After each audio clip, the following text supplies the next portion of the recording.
Alright guys, ayan, kwento ko na naman kayo ng bago naming vlog.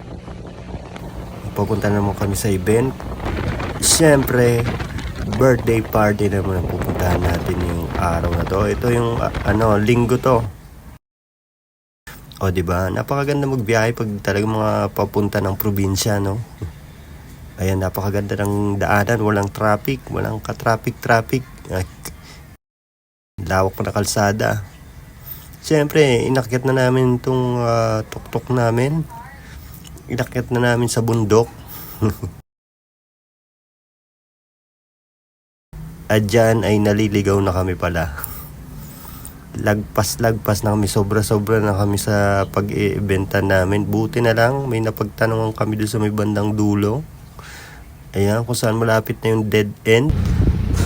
Siyempre, bumalik kami. At habang pababalik kami, nakakita kami ng hanging bridge. Siyempre, bumaba kami at dumaan muna. At dahil naalala ko, ito yung sa mga pelikula, ito yung tinatalon nila pababa ng ilog, no? Pero dito, hindi ka pwedeng tumalon dahil bato-bato ang nasa ilalim. At siyempre, dahil baka malate kami, maganda man tumambay dito ay dahil baka malate kami, syempre dumiretso na kami. Umakyat na ulit kami dun sa aming service.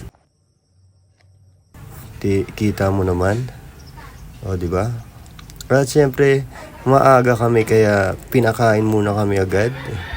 Ayan, advantage ng napakaaga. Pwede kang kumain ng hindi mabilisan. Kaya may enjoy mo yung food.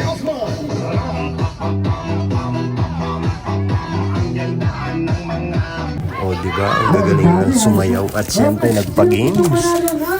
As usual na ginagawa natin sa mga birthdayhan, nagpalaro, nagprogram.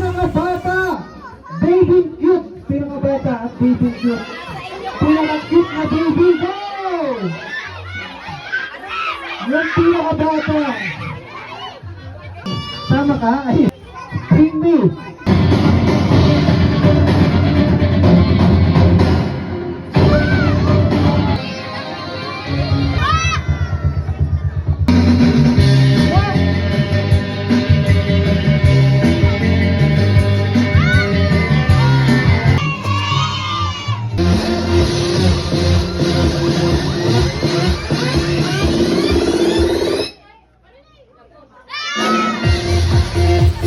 At syempre, dyan nagtatapos ang show.